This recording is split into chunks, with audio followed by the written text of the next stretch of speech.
ماشاء اللہ، لا حول ولا قوۃ الا باللہ العلی العظیم۔ بسم اللہ الرحمن الرحیم۔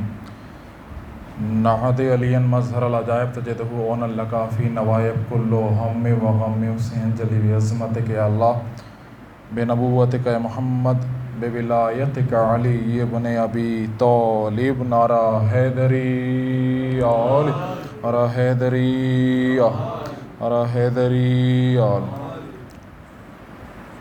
مومنین ذوی الاحترام، سب سے پہلے اس عظیم رات، جس رات میں جشن امام حسن عسکری علیہ السلام، اللہم صلی علی محمد وآل محمد، ہم شب ولادت جشن منانے کے لیے عزاخانے میں فرش محفل میں فرش مسرت پہ اکٹھا ہوئے ہیں۔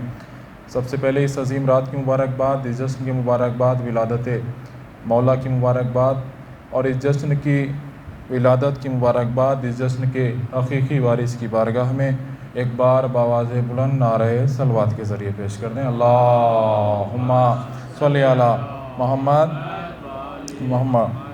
اور یہیں سے کچھ اشعار حاضر کرتا ہوں۔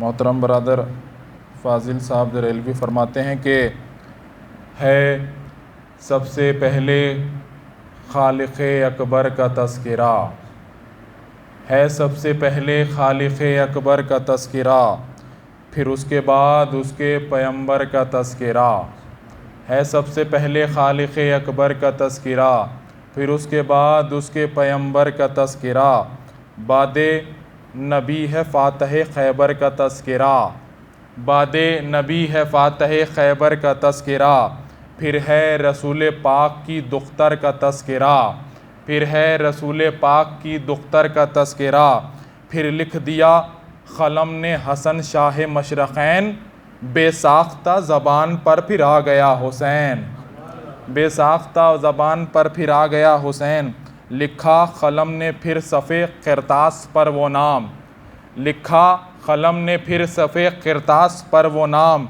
جس نے یزید نحس کا جینا کیا حرام، جس نے یزید نحس کا جینا کیا حرام، ہاتھوں میں جس کے تیر نہ خنجر تھا نہ حسام، پھر بھی پلٹ کے رکھ دیا لمحوں میں تخت شام، پھر بھی پلٹ کے رکھ دیا لمحوں میں تخت شام، تیرو تبر نہ نیز و خنجر کی دھار سے، قصر ستم گرا گیا قطبوں کے وار سے، قصر ستم گرا گیا قطبوں کے وار سے، اور باد تقی ہے ذکر نقی یا علی مدد، باد تقی ہے ذکر نقی یا علی مدد، ورد زباں ہے ناد علی یا علی مدد، ورد زباں ہے ناد علی یا علی مدد، مشکل میں بولتے ہیں سبھی یا علی مدد، مشکل میں بولتے ہیں سبھی یا علی مدد، تو بھی ذرا پکار کبھی یا علی مدد، تو بھی کبھی پکار ذرا یا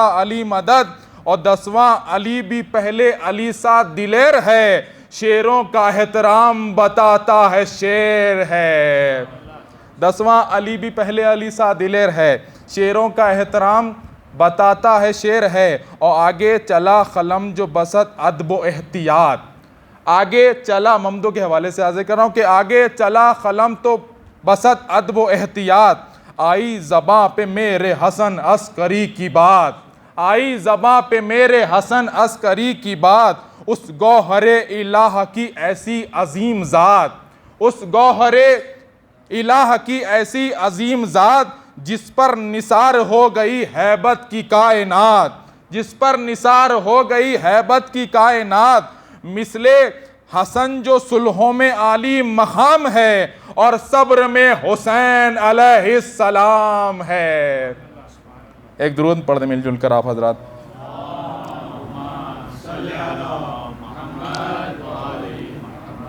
اور یہیں سے ایک مطلع 2-3 شعر ہیں وہ بھی حاضر کر دیتا ہوں۔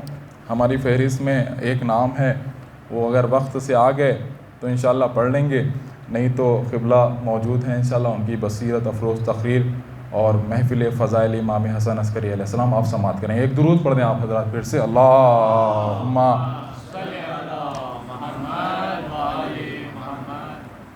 امام عصر کے حوالے سے محترم ڈاکٹر نیر جلال پوری صاحب کے کچھ اشعار ہیں، میں حاضر کر دیتا ہوں کہ امام فرماتے ہیں کہ امام غیب سے تشریف لانے والے ہیں، امام غیب سے تشریف لانے والے ہیں، منافقوں کو ٹھکانے لگانے والے ہیں، امام غیب سے تشریف لانے والے ہیں، منافقوں کو ٹھکانے لگانے والے ہیں۔ اور یہی تو فرق ہے امت میں اور امامت میں، یہی تو فرق ہے، یہی تو فرق ہے امت میں اور امامت میں، وہ کھانے والے ہیں اور یہ کھلانے والے ہیں، یہی تو فرق ہے امت میں اور امامت میں، وہ کھانے والے ہیں اور یہ کھلانے والے ہیں۔ اور یزید جن کو سپاہی بنا کے لایا ہے، یزید جن کو سپاہی بنا کے لایا ہے، وہ جنگلوں میں پرندے اڑانے والے ہیں، یزید جن کو سپاہی بنا کے لایا ہے،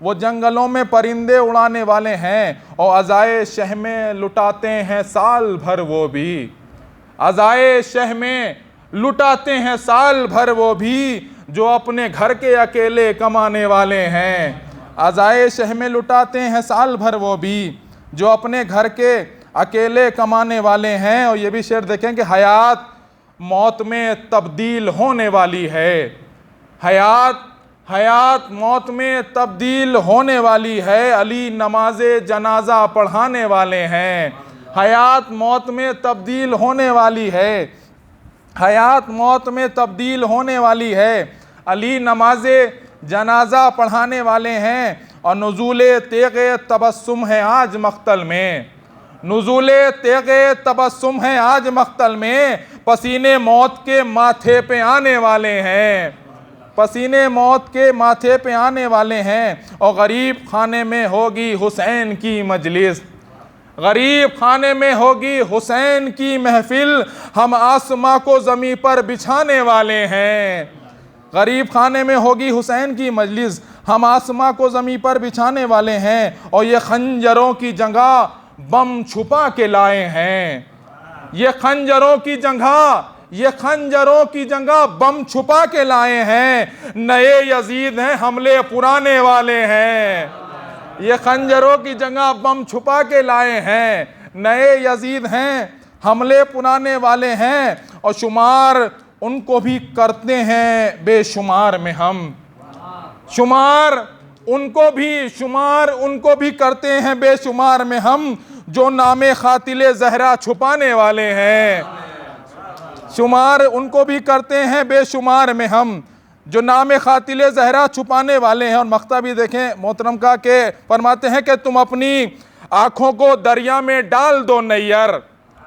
تم اپنی آنکھوں کو دریا میں ڈال دو نیر، یہیں کہیں وہ مصلی بچھانے والے ہیں، تم اپنی آنکھوں کو دریا میں ڈال دو نیر، یہیں کہیں وہ مصلی بچھانے والے ہیں۔ ایک اور درود پڑھ دیں آپ حضرات۔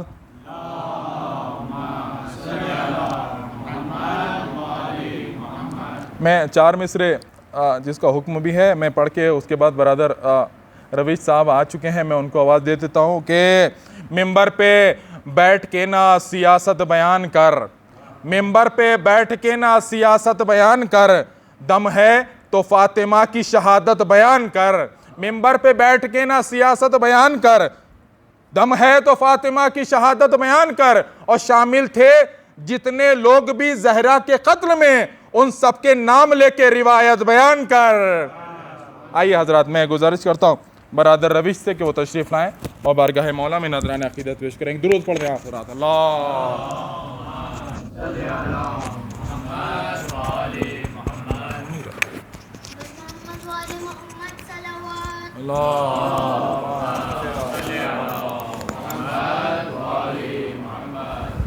السلام علیکم۔ آپ سب کو جشن کی مبارکباد پیش کرتا ہوں۔ صلوات بھیجیں محمد والے محمد پر۔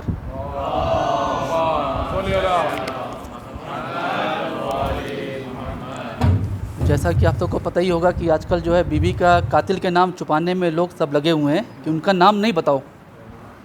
اسی سلسلے سے ایک بند شمس تبریز صاحب کا بطور خاص یہ بتاؤ کہ عقیدے کو بتانا ہے گناہ؟ یہ بتاؤ کہ عقیدے کو بتانا ہے گناہ؟ کیا فضائل کے سمندر میں نہانا ہے گناہ؟ کیا فضائل کے سمندر میں نہانا ہے گناہ؟ اور داستاں حق کی زمانے کو بتانا ہے گناہ؟ داستاں حق کی زمانے کو سنانا ہے گناہ؟ اور جس سے ناراض تھی زہرا یہ بتانا ہے گناہ؟ جس سے ناراض تھی زہرا یہ بتانا ہے گناہ؟ اور ایک ایک زخم کا بدلہ تو لیا جائے گا، ایک ایک زخم کا بدلہ تو لیا جائے گا، لاکھ روکو گے تبرہ تو کیا جائے گا، لاکھ روکو گے تبرہ تو کیا جائے گا۔ صلوات بھیجو بے شمار بے شمار صلوات بھیجو محمد والے محمد پر ایک۔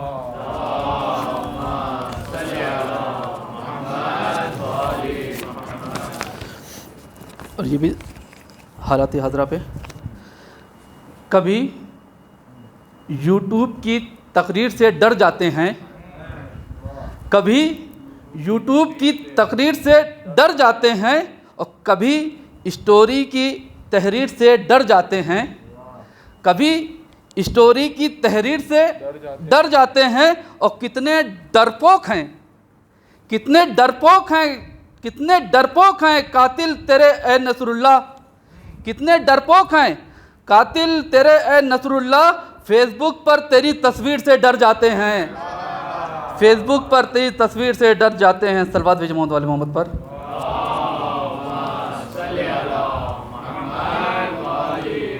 اور دولت کے واسطے نہ حکومت کے واسطے، دولت کے واسطے نہ حکومت کے واسطے، ہم جی رہے ہیں تیری زیارت کے واسطے، ہم جی رہے ہیں تیری زیارت کے واسطے۔ اور اے عسکری کے لال، اے عسکری کے لال اجازت تو دیجئے، اے عسکری کے لال اجازت تو دیجئے، عیسیٰ کھڑے ہوئے ہیں اقامت کے واسطے، عیسیٰ کھڑے ہوئے ہیں اقامت کے واسطے۔ صلوات بھیجو محمد والے محمد پر۔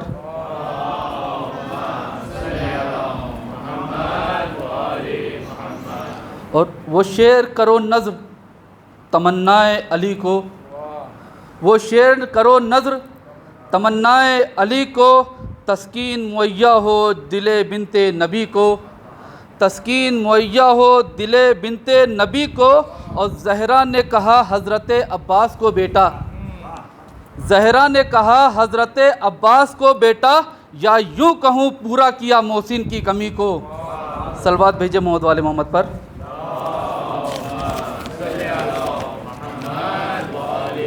اور آج کی شب کے حوالے سے آخری شعر، بتا رہے ہیں یہ رحمت کے ابر چھائے ہوئے، بتا رہے ہیں یہ رحمت کے ابر چھائے ہوئے، حسن ہے بزم حسن عسکری سجائے ہوئے، حسن ہے بزم حسن عسکری سجائے ہوئے۔ اور جہاں میں آج حسن عسکری کی آمد ہے، جہاں میں آج حسن عسکری کی آمد ہے، زمین بھی فلک سے نظر ملائے ہوئے ہیں۔ صلوات محمد والے محمد پر۔ صلی اللہ۔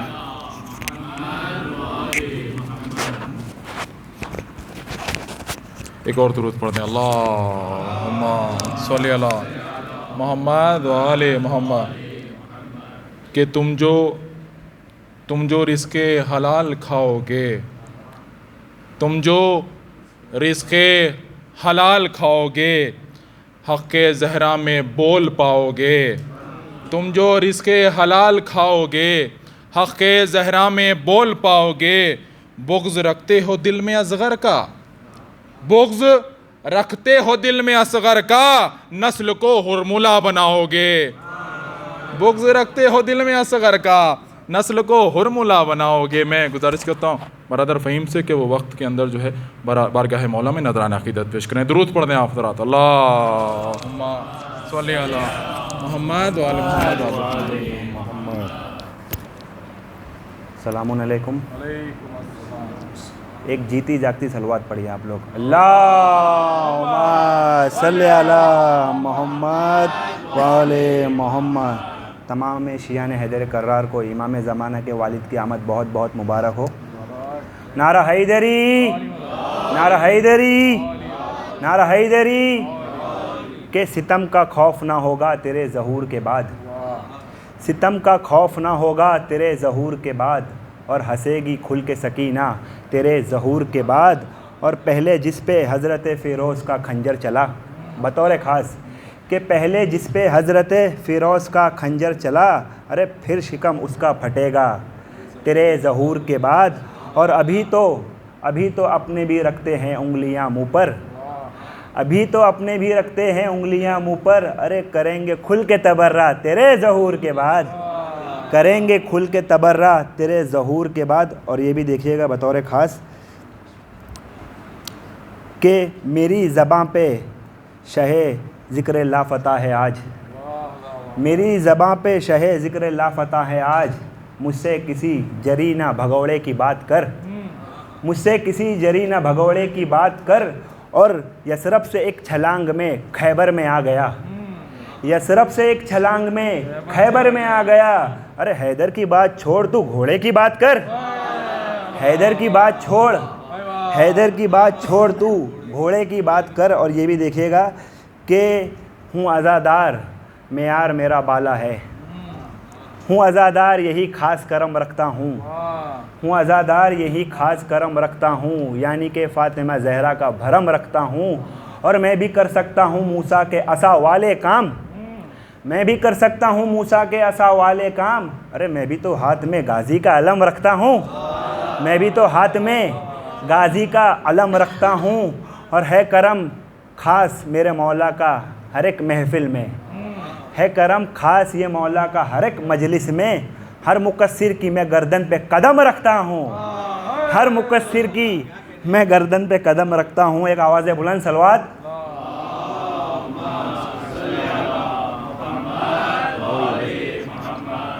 قرآن جس طرح شہ سرور کے ساتھ ہے، الاس ہے کہ قرآن جس طرح شہ سرور کے ساتھ ہے، نہج بلاغہ زینب مستر کے ساتھ ہے، اور جیسے خدا اذان میں اکبر کے ساتھ ہے، جیسے خدا اذان میں اکبر کے ساتھ ہے، ارے غازی کا نام سبط پیمبر کے ساتھ ہے، غازی کا نام سبط پیمبر کے ساتھ ہے، اور شہ کی اذا سے دور ہے خیر العمل سے دور، بطور خاص کہ شہ کی اذا سے دور ہے خیر العمل سے دور، ارے مجھ کو یقین ہے تو کسی شر کے ساتھ ہے، مجھ کو یقین ہے تو کسی شر کے ساتھ ہے، اور جھولا علم زری یہ زنجیر ماتمی، بطور خاص کہ جھولا علم زری یہ زنجیر ماتمی، میرا حسین آج بھی لشکر کے ساتھ ہے، میرا حسین آج بھی لشکر کے ساتھ ہیں، اور کرب و بلا کے بعد یہ اعلان ہو گیا، کرب و بلا کے بعد یہ اعلان ہو گیا، ارے بہتر وہی ہے جو بھی 72 کے ساتھ ہے، بہتر وہی ہے جو بھی 72 کے ساتھ ہے، اور غازی کے بعد بھی رہی اشہل کی یہ وفا، آخری ہے کہ غازی کے بعد بھی رہی اشہل کی یہ وفا، وہ شام تک شہ کی دختر کے ساتھ ہے، نعرہ حیدری۔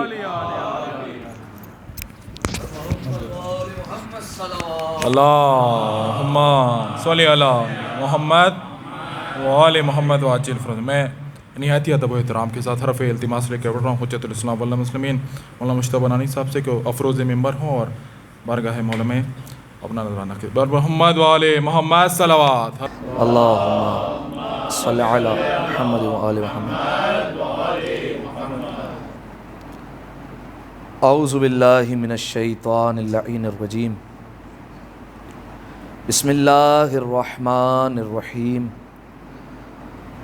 الحمد للہ الذی یخلق ولم یخلق ویرزق ولا یرزق ویطعم ولا یطعم، ثم الصلاة والسلام علی عبدک ونبیک وصفیک ورسولک وخیرتک من الخلق ابی القاسم محمد، اللہم صلی علی محمد وعلی محمد وعلی اہل بیتہ الطیبین الطاہرین المعصومین المظلومین، سیما ابن عمہ علی علیہ السلام، وہو النبأ العظیم والصراط المستقیم والقرآن الکلیم، وہو الصدیق الاکبر والفاروق الاعظم، وحبل اللہ المتین وامام المسلمین، ووصی رسول رب العالمین واللعنۃ الدائمۃ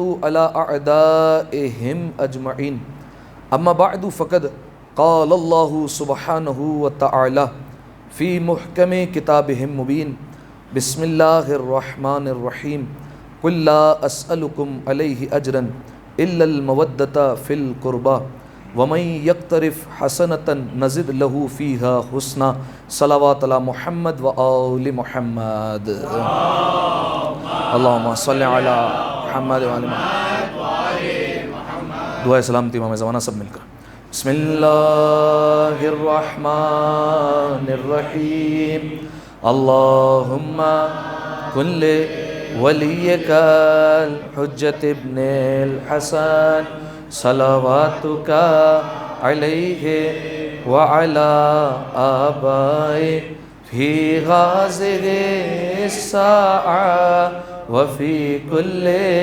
ساعہ ولیاں وحافظا وقائدا وناصرا ودلیلا وعینا حتی تسکنہ ارضک طوعا وتمتعہ فیہا طویلا اللہم صلی علی محمد وآل محمد۔ سامعین محترم، عزیزان گرامی قدر، ابتدائے کلام میں ہی آپ تمام حاضرین، تمام مؤمنین اور مؤمنات کی خدمت میں امامت کے 11ویں تاجدار، عصمت کی 13ویں بہار، خورشید عصمت کی کرن، ہم نام امام حسن، فرزند امام نقی، نواسہ رسول عربی، تسکین قلب مہدی، 11ویں امام ابو محمد امام حسن عسکری علیہ السلام، اللہم صلی علی محمد کی ولادت کی بہت بہت مبارکباد پیش کرتا ہوں، اور بالخصوص زمانے کے امام کی خدمت میں ان کے بابا کی آمد کی مبارکباد پیش کرنے کے لیے ایک دفعہ مل کر بآواز بلند صلوات پڑھ دیں۔ اللہم صلی علی محمد علی محمد۔ دیکھیے 11ویں امام کا جشن ہے اور ہم جشن منانے کے لیے بیٹھے ہیں، لہٰذا یہ بات آپ نے یقیناً سن رکھی ہوگی کہ جشن نہ تو سنا جاتا ہے نہ تو پڑھا جاتا ہے، جشن منایا جاتا ہے۔ لہٰذا تھوڑا تھوڑا سا میرے ساتھ دیجیے گا تاکہ لگے کہ ہم 11ویں امام کا ذکر منانے کے لیے یہاں پر بیٹھے ہوئے ہیں۔ آغاز کرتا ہوں۔ دیکھیے، میں نے آپ کے سامنے سورہ مبارکہ شورا کی ایک مشہور و معروف آیت کی تلاوت کی جسے آیہ مودت کہا جاتا ہے، اور آیہ مودت کے ساتھ میں نے اس کا اگلا حصہ بھی تلاوت کیا۔ اور سامعین محترم، یقیناً آپ جانتے ہیں کہ یہ آیت کس وقت نازل ہوئی، اس کا شان نزول کیا ہے، اس کا پس منظر کیا ہے۔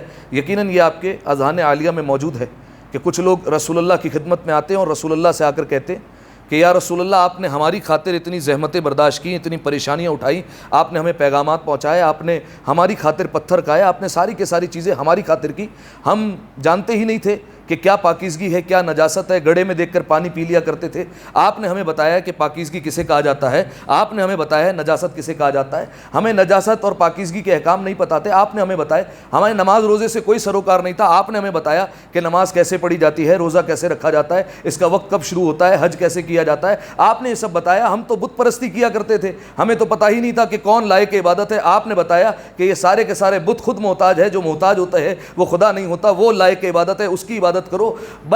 بلکہ خلاصہ کلام کے طور پر ایک جملہ کہہ دوں، یا رسول اللہ، ہم لعنت اللہ تھے، آپ نے ہمیں رضی اللہ بنایا ہے، لہٰذا یا رسول اللہ اب ہم آپ کی خدمت میں عرض کرتے ہیں کہ یا رسول اللہ، چونکہ آپ نے ہماری خاطر اتنی زحمتیں برداشت کی اور اتنی پریشانیاں اٹھائی، تو یا رسول اللہ ہم تقاضا کرتے ہیں کہ آپ ہم سے کوئی اجرت طلب کر لیں، جو مانگیں گے ہم آپ کے قدموں میں رکھنے کے لیے تیار ہیں، بس کوئی اجرت طلب کر لیجئے۔ رسول اللہ یہ سنتے ہی خاموش ہو گئے۔ خاموش ہونے کی وجہ یہ ہے کیونکہ رسول اللہ کے دہن مبارک میں جو زبان موجود ہے وہ زبان جنبش اس وقت تک نہیں کرتی جب تک اللہ کی وحی نہ آ جائے۔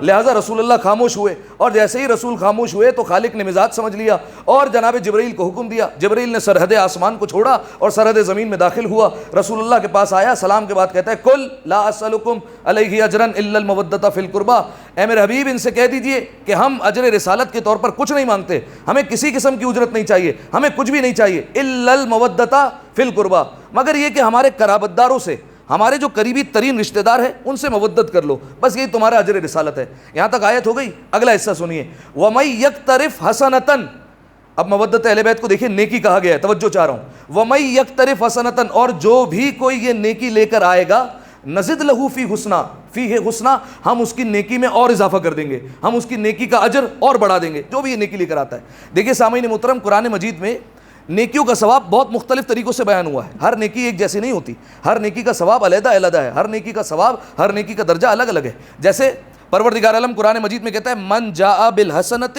فلہ عشر بامثالھا، جو کوئی ایک نیکی کر کے آئے گا ہم اس کو اس کے بدلے میں 10 دیں گے، 10 گنا دے دیں گے، ٹھیک ہے؟ یہ تو آپ سنتے رہتے ہیں کہ گناہ کرو تو 1 لکھا جائے گا، لیکن نیکی کرو تو کتنی لکھی جاتی ہے؟ 10 لکھی جاتی ہے، ٹھیک ہے؟ تو یہ قرآن کی آیت کے ذیل میں کہا جاتا ہے کہ من جاء بالحسنۃ، جو بھی نیکی لے کر آ گیا، کوئی بھی نیکی لے کر آیا، فلہ عشر بامثالھا، اس کو کتنے دیا جائے گا؟ 10 گنا دیا جائے گا۔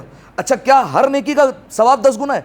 آئیے روایت میں رسول اللہ کہتے ہیں، معصوم کا فرمان ہے کہ صدقہ اگر دو، خیرات اگر دو تو ثواب 10 گنا ہے، لیکن اگر قرضہ کسی مومن کو دے دو تو ثواب 18 گنا ہو جاتا ہے، ٹھیک ہے؟ ثواب بڑھ جاتا ہے، یعنی ہر نیکی کا ثواب ایک جیسا نہیں ہے۔ اسی طریقے سے آپ قرآن مجید کی مختلف آیتیں دیکھیے، ایک آیت میں پروردگار عالم کہتا ہے کہ وہ لوگ جو اللہ کی راہ میں خرچ کرتے ہیں، اللہ کی راہ میں اپنا مال لٹاتے ہیں، وہ لوگ، ان کی نیکیوں کی مثال کیسی ہے؟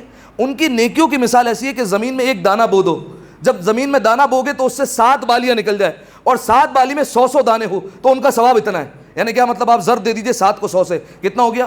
یعنی 700۔ ایک نیکی کر رہا ہے لیکن کتنا مل رہا ہے؟ 700 مل رہا ہے۔ آگے اللہ کہتا ہے واللہ یضاعف لمن یشاء، اور 700 تک کہانی رکتی نہیں ہے، جس کا ثواب اللہ چاہتا ہے دگنا کر دیتا ہے، ڈبل کر دیتا ہے۔ یعنی کچھ لوگ ایسے ہوتے ہیں جن کو ایک نیکی کے بدلے ثواب 10 گنا، کچھ لوگ ایسے ہوتے ہیں جن کو ایک نیکی کے بدلے 18 گنا، کچھ لوگ ایسے ہوتے ہیں جن کو ایک نیکی کے بدلے بالفرض 70 گنا، کچھ لوگ ایسے ہوتے ہیں جن کو ایک نیکی کے بدلے 700 گنا، کچھ لوگ ایسے ہوتے ہیں جن کے ایک نیکی کے بدلے 1400 گنا تک ثواب مل جاتا ہے۔ تو پالنے والے اس آیہ مجیدہ میں بھی ثواب بیان کر دیتا، مودت اہل بیت کے بعد جب تو نے اس کو نیکی کہا تو بیان کر دیتا کہ جو بھی مودت اہل بیت رکھے گا اس کو اتنا گنا دیا جائے گا، بالفرض 5000 گنا، 10000 گنا، ہم اتنا گنا دے دیں گے۔ لیکن پالنے والے تو بیان نہیں کرتا، بیان کیوں نہیں کر رہا ہے؟ بیان کر دیتا کہ 10 گنا دے دیں گے، ہم 18 گنا دے دیں گے، 700 گنا دے دیں گے، 1400 گنا دے دیں گے، ہم 5000 گنا دے دیں گے، 10000 گنا دیں گے۔ پالنے والے تو نے بیان کیوں نہیں کیا مودت اہل بیت کا ثواب؟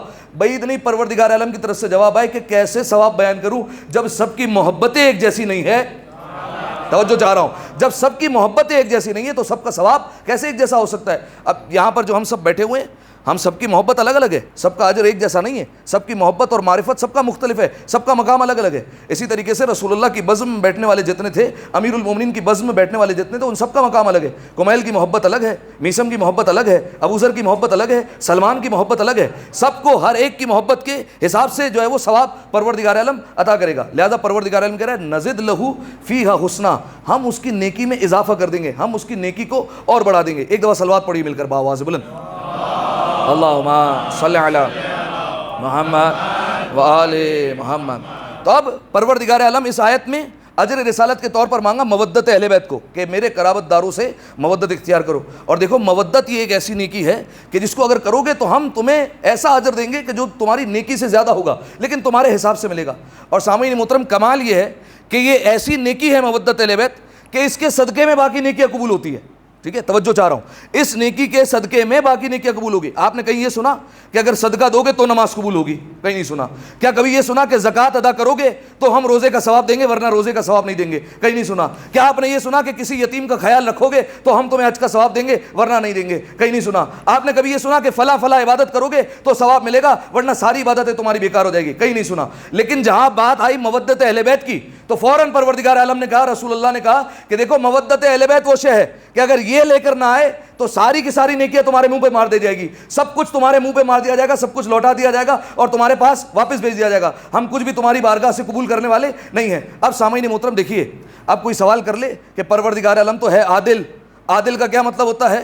کہ ہر کسی کو اس کے حساب سے اجر دینے والا اور عذاب دینے والا۔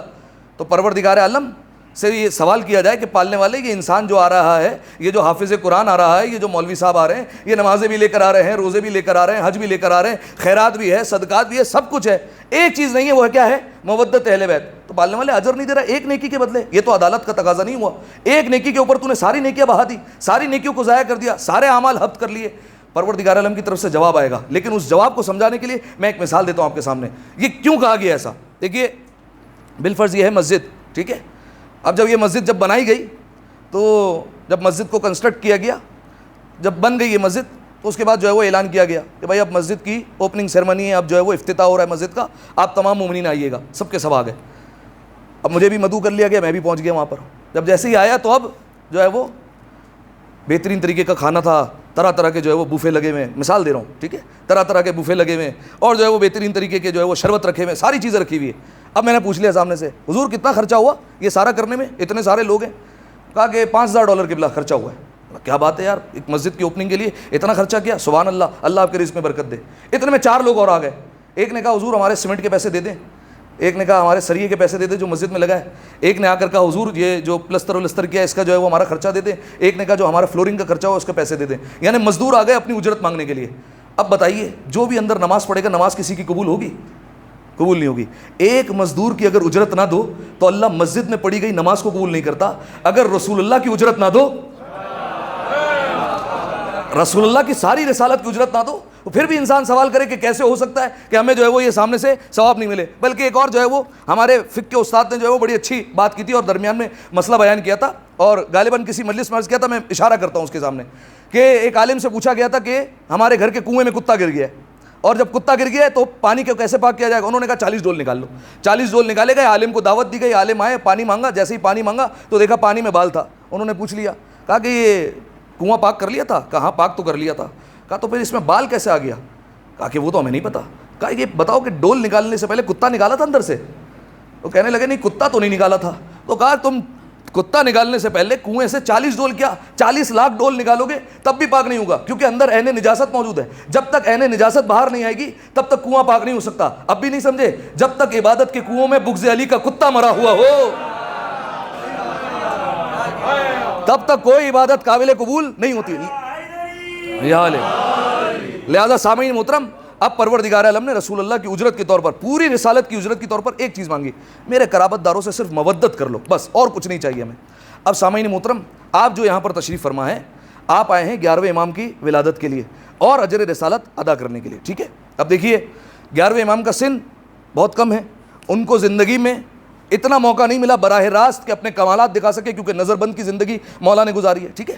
تو یہ ان کی مظلومیت تھی اس زمانے میں, لیکن آج کے زمانے میں بھی یہ مظلومیت جاری ہی ہے, اور وہ آپ دیکھ سکتے ہیں آج, ٹھیک ہے, کہ جب امام کا تذکر آتا ہے, جب کہا جاتا ہے اماموں کے جشن میں, تو یہ فوراً سامنے سے کہا جاتا ہے ہم تو آئیں گے 3 شعبان کو, ہم تو آئیں گے 13 رجب کو, ٹھیک ہے. یہ ہمارے یہاں کانسیپٹ بن گیا بڑے امام اور چھوٹے امام, ٹھیک ہے.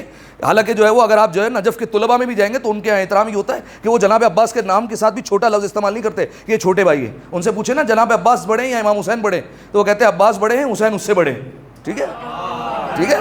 وہ کہتے ہیں عباس بڑے ہیں, حسین اس سے بڑے ہیں, وہ چھوٹے کا لفظ استعمال نہیں کرتے. لیکن ہماری یہاں پر یہ تھنکنگ بن گئی ہے کہ فلاں امام کا جشن ہوگا تو جائیں گے, بالفرض جو ہے وہ 9ویں 10ویں امام 11ویں امام کا جشن ہوگا, ان سے ہمارا کیا لگے گا؟ ہاں کوئی پوچھ لے گا تو کہہ دیں گے 12 امام ہیں ہمارے. لیکن جب بات آئے گی اجر رسالت ادا کرنے کی, تب جو ہے وہ فرش محفل پر یا فرش مجلس پر نظر نہیں آئیں گے, ٹھیک ہے. تو یہ دراصل جو ہے وہ اہل بیت علیہ السلام کے مجرم ہیں, ٹھیک ہے. یہ بعید جو ہے وہ میں اپنی طرف سے خطابت کے جملے نہیں کہہ رہا ہوں, جائیے علماء سے جا کر پوچھیے کہ اگر جو ہے وہ جان بوجھ کر بغیر کسی عذر کے اہل بیت علیہ السلام کا اجر رسالت ادا نہ کرے تو یہ مجرم انسان, ٹھیک ہے. لہذا سامعین محترم, آپ خوش نصیب ہیں جو اس فرش ولا پر آ کر بیٹھے ہیں اور امام حسن عسکری علیہ السلام کے نام پر آ کر جمع ہوئے. آپ کی جو ہے وہ حوصلہ افزائی کے لیے میں ایک حدیث ضرور پڑھوں گا, اور وہ رسول اللہ احمد مجتبیٰ محمد مصطفیٰ صلی اللہ علیہ وآلہ وسلم, اللہم صلی علی محمد آل محمد, رسول اللہ کا فرمان ہے, فرمایا کہ من احب ان یلقى اللہ وهو من الفائزین, فرمایا جو کوئی تم میں سے چاہتا ہے کہ وہ اللہ سے ملاقات کرے تو اس عالم میں ملاقات کرے کہ وہ کامیاب ہو چکا ہو, ٹھیک ہے. پروردگار عالم سے ہم سب کی ملاقات ہونی ہے, جب قیامت میں جائیں گے ہمیں پروردگار کے آگے روبرو کھڑا ہونا ہے, ایک ایک عمل کا جو ہے وہ حساب و کتاب دینا ہے, ہر چیز پیش کرنی ہے, ہر چیز کا عذر جو ہے وہ ہم سے مانگا جائے گا, ہر چیز کے بارے میں پوچھا جائے گا. تو اب رسول اللہ کہہ رہے ہیں اگر تم چاہتے ہو کہ اللہ کے پاس پہنچو اور اس عالم میں پہنچو کہ تم کامیاب ہو چکے ہو, کامیاب کا مطلب کیا؟ یعنی جنت کے پروانے پر علی کے دستخط ہو چکے ہیں, اگر تم چاہتے ہو کامیاب ہو چکے ہو, کیونکہ کامیابی اور ناکامی دو ہی چیزیں قیامت کے میدان میں, جنت میں جائے گا تو کامیاب ہے اور اگر جہنم میں جائے گا تو ناکام ہے.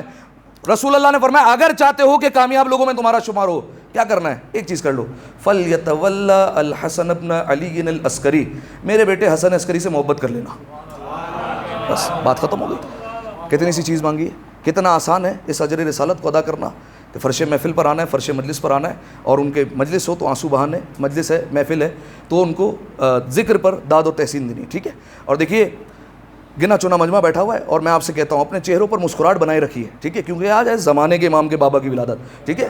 انہوں نے اگر دیکھ لیا نا مسکراتے ہوئے تو ہماری زندگیاں سنور جائے گی, اگر انہوں نے ہماری طرف نگاہ کر لی ایک دفعہ مسکرا کر, ٹھیک ہے. لہٰذا جب 11ویں امام کا ذکر ہو, 10ویں امام کا ذکر ہو, بالخصوص ائمہ علیہ السلام کا ذکر ہو, اور تمام ائمہ علیہ السلام کا ذکر ہو, تو زبان کو جو ہے وہ جنبش دیا کرے, اپنے چہروں پر مسکراہٹ رکھا کرے, کیونکہ خطبہ اور ذاکرین ایک روایت نقل کرتے ہیں, اور وہ یہ کہ جناب سلمان سے پوچھا گیا تھا, سلمان بتاؤ کہ انسان کو خاموش رہنا چاہیے یا بولنا چاہیے, تو انہوں نے کہا کہ دیکھو میرا مشورہ یہ ہے کہ انسان کو ساری زندگی خاموش رہنا چاہیے.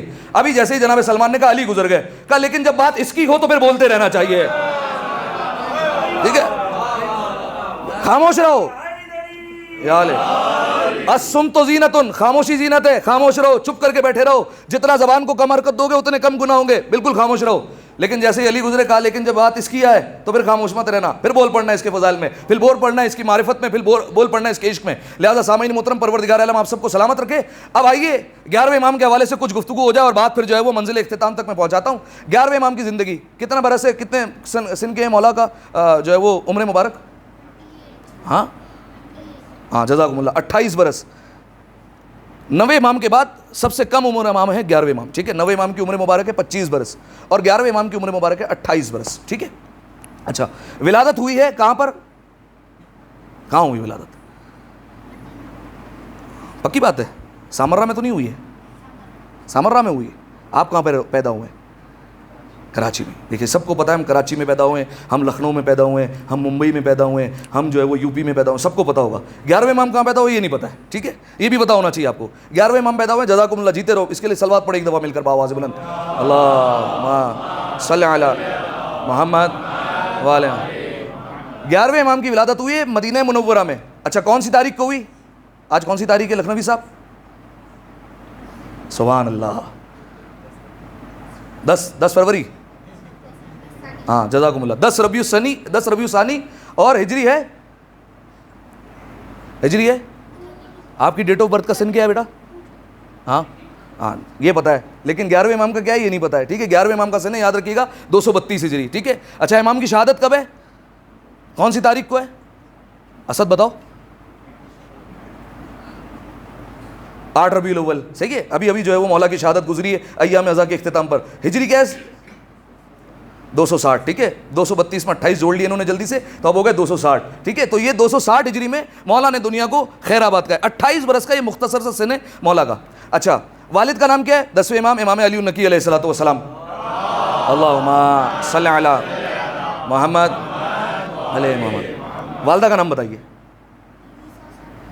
اچھا, روایت میں کئی نام ملتے ہیں, یعنی وہ نام بھی ہے اور القاب بھی ہے. یہ کہہ لیجیے جناب خیزران بھی ملے گا آپ کو, جناب حدیثہ خاتون بھی ملے گا, یا بی بی سوسن بھی ملے گا. اسی طریقے سے امام کی والدہ کو کہا جاتا تھا جدہ, یہ بہت مشہور لقب تھا. جدہ کا مطلب کیا ہوتا ہے, جیسے عربی زبان میں دادا کو, دادی کو, نانا کو, نانی کو جد کہا جاتا ہے, ٹھیک ہے. دادا اور جو ہے وہ نانا کو جد کہتے ہیں, اور دادی اور نانی کو کہتے ہیں جدہ, ٹھیک ہے. تو یہ کیونکہ زمانے کے امام کی جدہ ہے, لہٰذا ان کا نام پڑ گیا اس زمانے میں جدہ, ٹھیک ہے. اور ان کی فضیلت کے لیے ایک ہی بات کافی ہے, وہ کیا, ویسے بہت فضیلتیں, طاہرہ تھی, حمیدہ تھی, یہ ساری کی ساری فضیلتیں ہیں ان کی, لیکن جو ہے وہ ایک فضیلت وہ یہ کافی ہے کہ جب 11ویں امام اس دنیا سے جا رہے تھے تو امام نے اپنی ساری وصیتیں اپنی اس والدہ کے نام کی ہیں, ٹھیک ہے. یعنی 11ویں امام دنیا سے گئے تو ان کی والدہ حیات تھی, اور ساری وصیتیں کی اپنی والدہ کے نام, اور لوگوں کو یہ کہا تھا, وصیت کی تھی کہ جو سوال ہو میری والدہ سے آ کر پوچھ لینا, ٹھیک ہے. حالانکہ 12ویں امام 5 برس کے موجود ہے, لیکن چونکہ غیبت کا آغاز ہونے والا ہے, لہٰذا جب لوگوں کو پتا چلا تو 11ویں امام کی پھوپھی سے کسی نے پوچھ لیا, بی بی حکیمہ خاتون سے, کہ یہ کیا بات ہوئی, بھلا کسی عورت کے نام بھی وصیت کی جاتی ہے, ہم تمام مردوں کو بھی کہہ دیا کہ جاؤ ان سے سوال پوچھو اگر سوال پوچھنا ہے, یہ کیا بات ہو گئی, آج سے پہلے تو کبھی ایسا نہیں ہوا. جناب حکیمہ خاتون نے کہا کہ ہو چکا ہے, تمہیں پتہ نہیں ہے. امام حسین علیہ السلام جب جا رہے تھے تو حالانکہ امام سجاد موجود تھے, لیکن مولا نے ساری وصیتیں جناب زینب کے نام کی تھی, ویسے ہی یہاں پر امام حسن عسکری نے اپنی ساری وصیتیں اپنی اس والدہ کے نام کی ہے اور ان کے نام کی ہے. یعنی میں کہنا یہ چاہ رہا ہوں جب مردوں کو دیکھو تو سارے محمد نظر آتے ہیں اور عورتوں کو دیکھو تو کوئی فاطمہ نظر آتی ہے, کوئی زینب نظر آ جایا کرتی ہے. ایک دفعہ صلوات ادا کریں مل کر بآواز بلند, اللہم صلی علی محمد وآل محمد. ٹھیک ہے, اب آئیے 11ویں امام پر. اچھا 11ویں امام پر نہ صرف جو ہے وہ علماء تشیع نے بلکہ علماء تسنن نے, اہل سنت کے علماء نے بھی جو ہے وہ قلم فرسائیاں کی ہیں اور جو ہے وہ ہمارے ائمہ علیہ السلام پر کتابیں لکھی گئی ہیں اہل سنت کے علماء کی طرف سے بھی. ٹھیک ہے, اب وہ جو ہے وہ بالفرض جو ہے وہ لکھا انہوں نے کہ 11ویں امام میں یہ خوبی تھی, یہ خوبی تھی, یہ خوبی تھی, یہ خوبی تھی. بس میں کہنا یہ چاہتا ہوں کہ ہم میں اور ان میں فرق صرف اتنا سا ہے کہ وہ ان کو شاید اس لیے مانتے کہ ان میں یہ خوبی تھی اور ان میں یہ اچھی صفت تھی. ہم کہتے ہیں ان میں خوبی ہوتی ہی وہی ہے جو اچھی ہوا کرتی ہے, ہمارا یہ ماننا. ٹھیک ہے, لہذا سامعین محترم 11ویں امام 28 سال کا سن, مدینہ منورہ میں ولادت ہوئی. 2 سال کے جب مولا ہوئے ہیں تو ہجرت کر گئے مدینہ سے سامرہ کی طرف. ٹھیک ہے, 10ویں امام کو بلا لیا گیا سامرہ کی طرف. کیوں بلایا گیا؟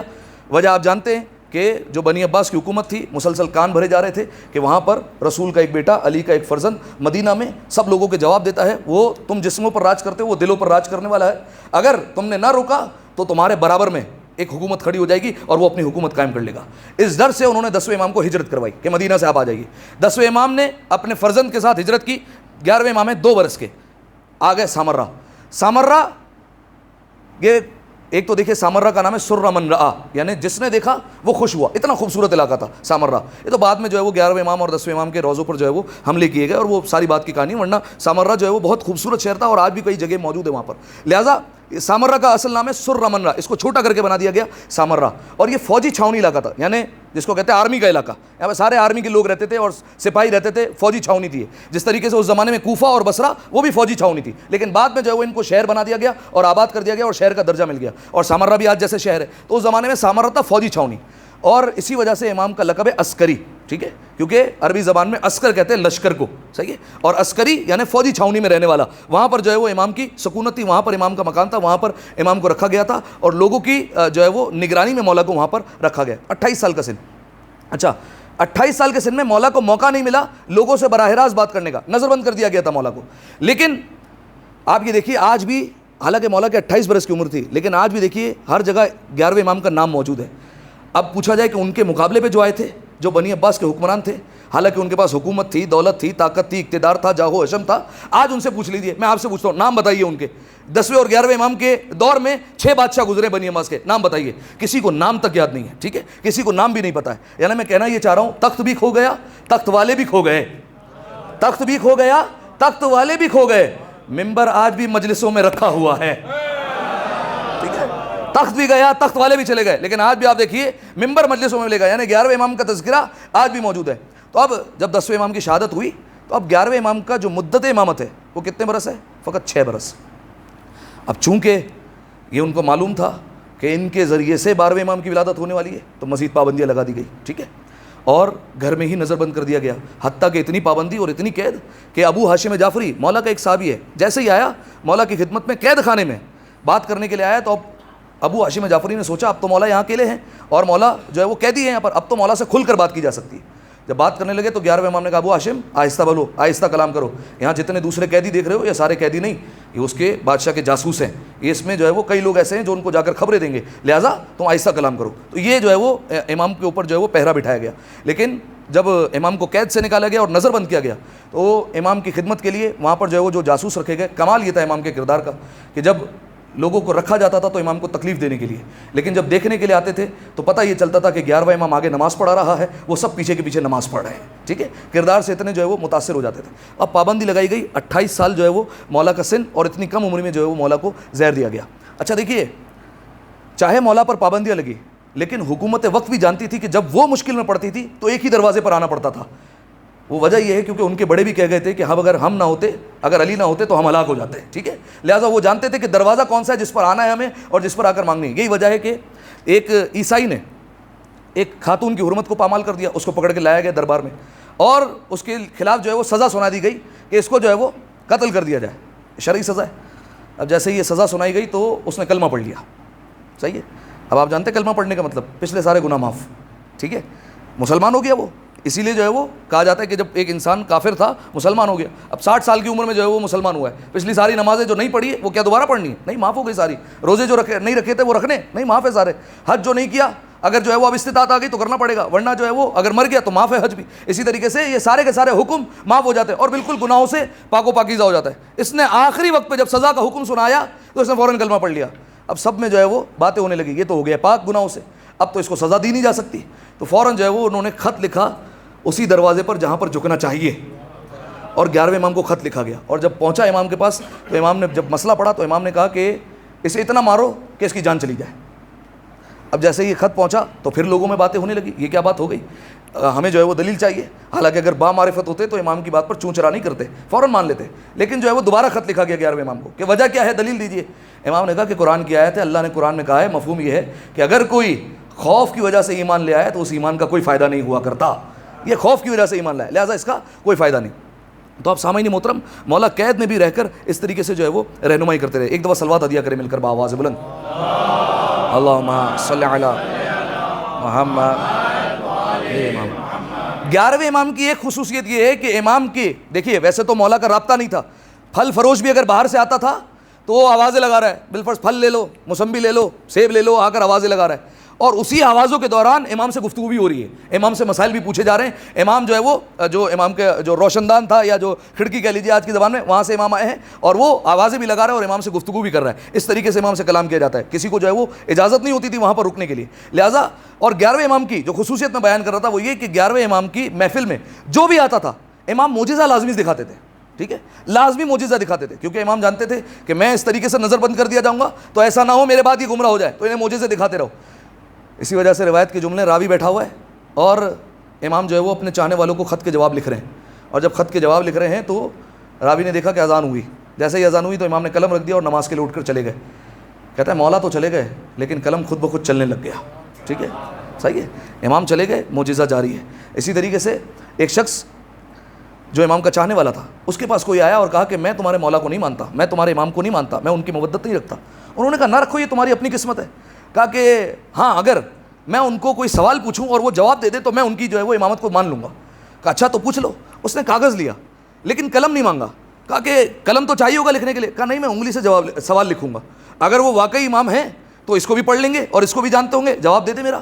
اب اس نے اپنی انگلی سے جو ہے وہ سوال لکھا اور یہ خط پہنچا 11ویں امام کی خدمت میں. اب سنیے گا, بڑی لطیف بات ہے. 11ویں امام نے جب خط دیکھا تو خط خالی تھا بظاہر, لیکن مولا نے اس کا جواب تحریر کیا اور اس کے بعد نیچے لکھا کہ تو لکھتے ہوئے یہ سوال بھول گیا تھا, اس کا جواب بھی ساتھ میں لکھ رہا ہوں, وہ بھی لکھ رہا ہوں. اس کے بعد مولا نے کہا کہ اگلے مہینے تو اس مرض میں مبتلا ہو جائے گا, اس کا علاج بھی لکھ رہا ہوں, یہ اگر کرے گا تو جو ہے وہ شفایاب بھی پا جائے گا. اور اس کے بعد مولا نے کہا, نیچے اس کا نام لکھا فلاں ابن فلاں, اس کا نام لکھا اور ولدیت کے ساتھ لکھا. جیسے ہی یہ خط گیا اس کے پاس پہنچا تو اس نے پورا خط پڑھا اور اس کے بعد جیسے ہی اپنا نیچے نام والد کے ساتھ دیکھا تو فوراً جو ہے وہ شیعہ ہو گیا اور فوراً امام کا چاہنے والا ہو گیا. معلوم ہوا کہ اگر شجرہ اچھا ہو تو محبت آ ہی جاتی ہے, اگر شجرہ اچھا ہوگا تو محبت آ ہی جائے گی. تو اب سامعین محترم اس طریقے کا دور ہے 11ویں امام کا, ملاقات نہیں ہوتی. اب سوال, اب جب 11ویں امام کی جو ہے وہ اس طریقے سے زندگی ہے تو اس زمانے میں مومنین کو کیسے پہچانا جائے گا؟ مولا نے رہتی زندگی کے لیے تمام مومنین کے لیے ایک فارمولہ دے دیا. بچوں کو یہ حدیث یاد ہونی چاہیے, علامات المؤمن خمس, مومن کی 5 علامتیں ہیں. بتائیے کون سی علامتیں؟ 5 علامتیں. چلے میں ایک آدھ بولتا ہوں, شاید جو ہے وہ آپ کو پتا. جزاک اللہ. صلاۃ 51, بس یہ آخری بات ہے. صلاۃ 51, مومن کی علامت یہ ہے کہ وہ روزانہ 51 رکعت نماز پڑھنے والا ہوگا. ٹھیک ہے, تو پہلی جو ہے وہ لسٹ میں ہم سب تو باہر ہو گئے. صحیح ہے. اچھا دیکھیے, ایسا نہیں ہے, اب ایسا نہیں ہو باہر سے جو ہے وہ سارے جو ہے وہ آپس میں نعرے لگانے لگے فلاں کافر ہے, فلاں کافر ہے. ٹھیک ہے, ایسا نہیں ہو جائے.